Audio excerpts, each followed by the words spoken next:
Na última videoaula, a gente falou de trabalho de forças variáveis.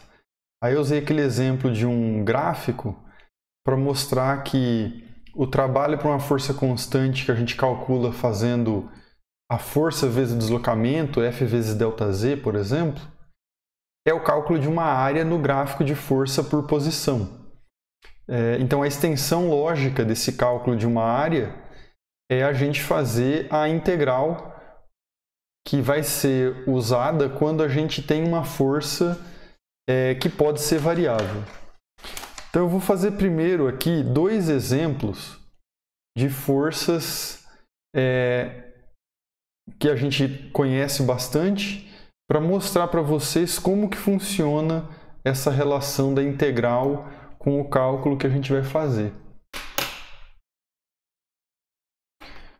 Então a força mais simples que a gente já usou em algum momento e que vai sempre usar é a força peso,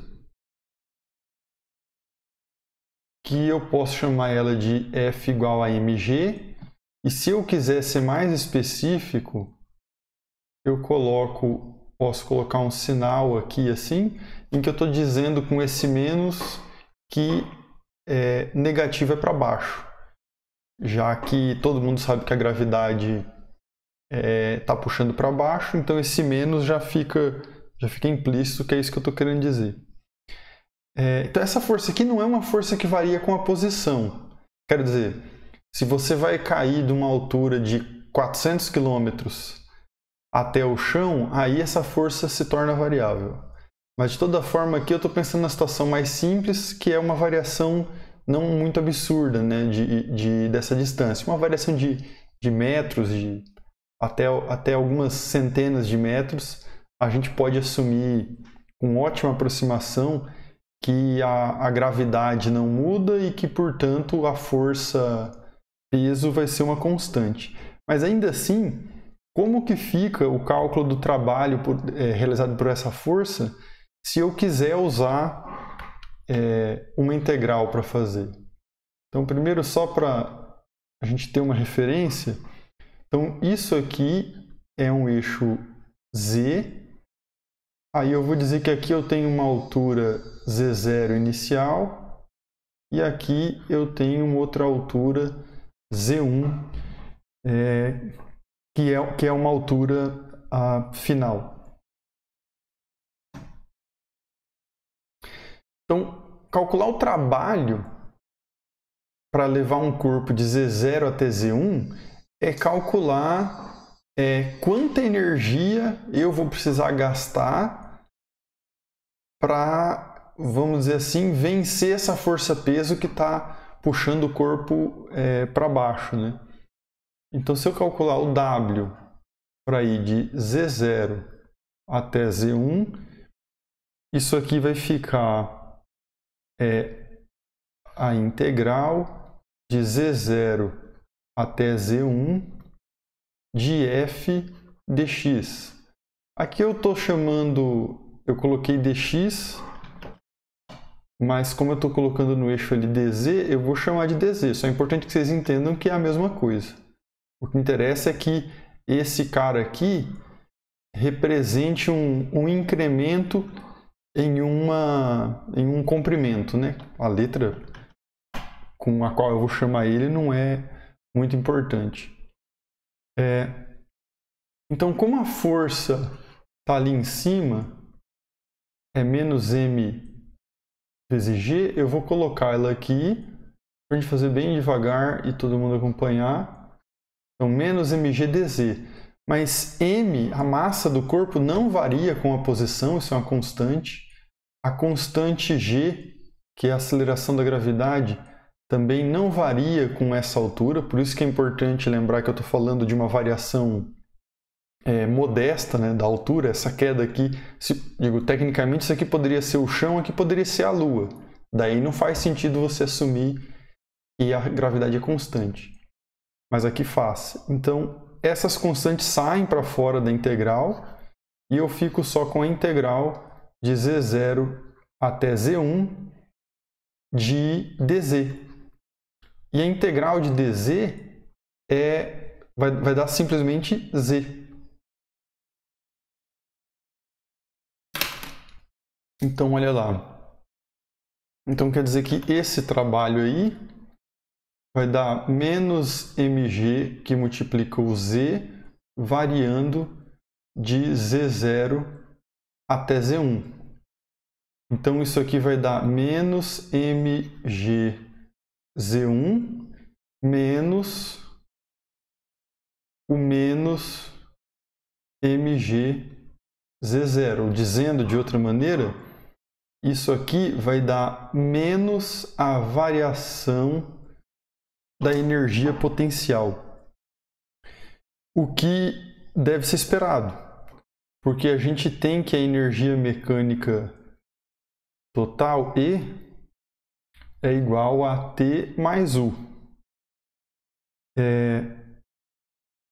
Então, se a energia mecânica é constante, quer dizer que a variação da energia mecânica tem que ser igual à variação dessa soma de cinética mais potencial. E se a energia mecânica se conserva, isso aqui é zero, então quer dizer que ΔT mais ΔU tem que ser igual a zero. Opa, já está escrito igual a zero ali. Então quer dizer que ΔT tem que ser igual a menos ΔU. Aí se vocês verem lá na videoaula anterior, a gente tinha calculado que o trabalho para ir de x0 a x1 ia dar a variação da energia cinética. Então, assim como o trabalho dá a variação da energia cinética, ele também vai dar menos a variação da energia potencial, porque essas duas coisas correspondem. Agora, quando a gente tem uma força que é variável de verdade, por exemplo, a força elástica. A força elástica é aquela força produzida por uma mola que a gente chama de força restauradora ou força elástica, né? Então, qual que é a ideia? Quando você tem uma mola, por exemplo, assim, suponha que aqui a mola está em equilíbrio, né? Então, eu vou marcar isso aqui como zero. Então, quando a mola está nessa posição, não tem força nenhuma atuando. Agora, se eu empurrar a mola para cima, de maneira que essa pontinha dela aqui fique para cá, daí aqui vai ter uma distância x. E se eu trouxer ela aqui para baixo, daí também vai ter uma distância x, que vai ser positiva ou negativa, né? Eu preciso definir um eixo aqui. Então, por exemplo, se eu definir assim, então o eixo x aqui para cima, o zero está aqui, o positivo é para cima. Então, da maneira que eu estou dizendo aqui, ó, então se tiver nesse patamar aqui, se você disser que essa altura aqui é x, então quer dizer que a força que a mola vai estar fazendo aqui vai dar menos kx. Então, o menos implica que essa força aponta para baixo, que é o que acontece com uma mola. Então, se ela está no equilíbrio e você empurra ela numa direção, ela tende a voltar para aquela posição. Então, a força tem um sentido oposto ao do deslocamento que você produziu na mola. Então, como que fica quando a gente vai fazer a integral disso aqui?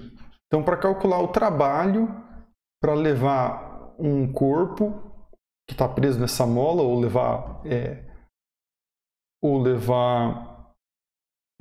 mesmo um pedaço da mola para se mover de x0 até x1, eu vou ter que fazer a integral de x0 até x1 de f dx. Isso aqui é só a expressão que a gente tem para calcular o trabalho. Então, de x0 até x1, de menos kx dx. Aí o menos k sai, porque ele é uma constante, ele não varia com a posição.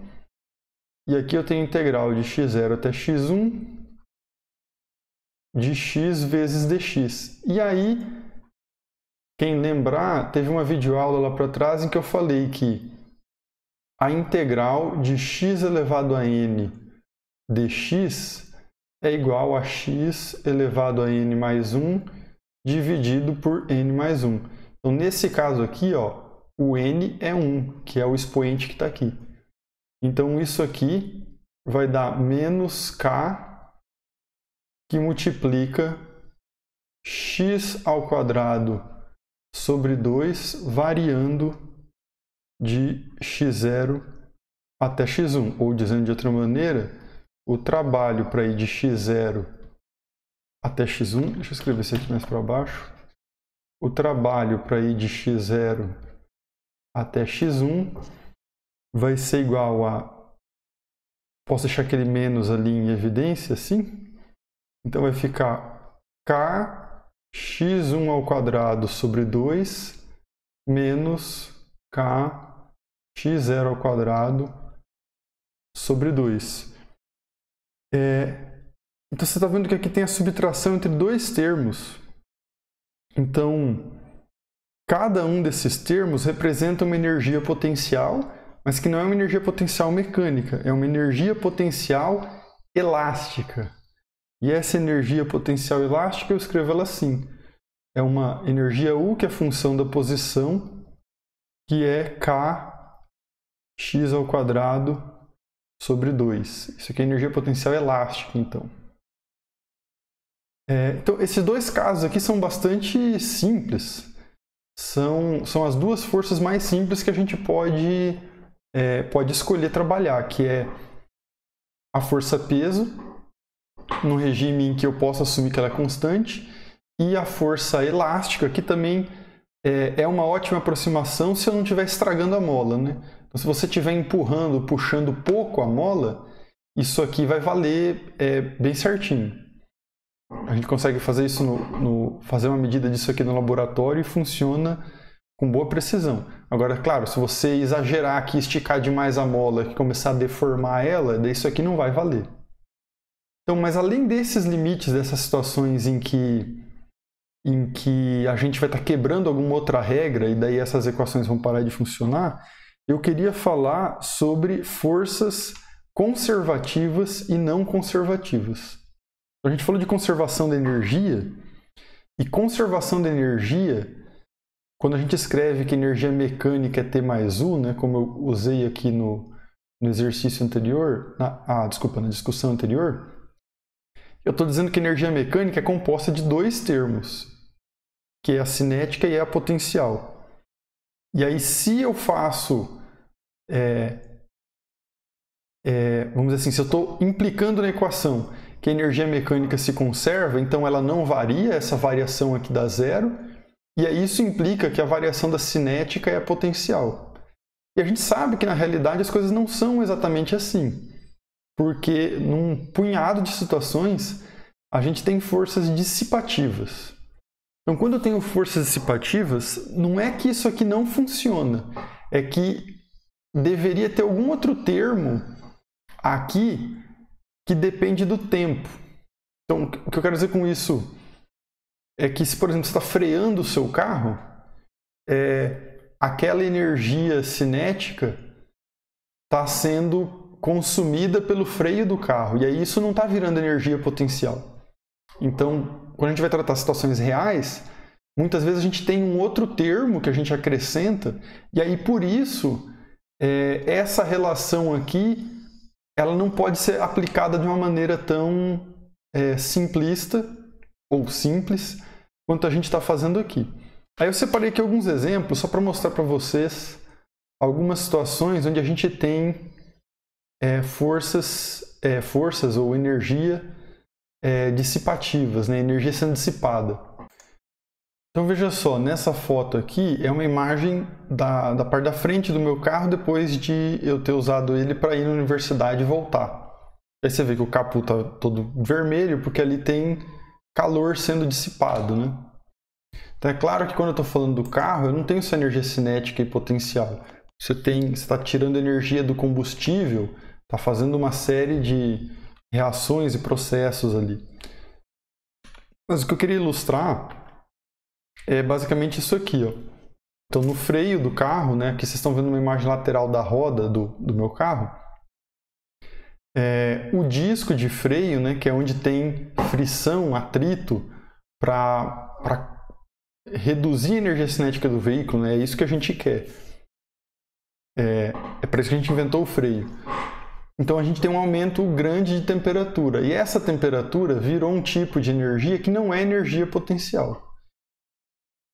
E por isso, se você pegar o instante antes de frear o carro e o instante depois de ter freado o carro, a energia não se conservou, a energia mecânica, no sentido de que a soma da cinética e potencial que você tinha antes não se manteve, porque eu diminuí a cinética, mas não aumentei a potencial. Então não teve aquele ΔT, não foi igual a menos ΔU.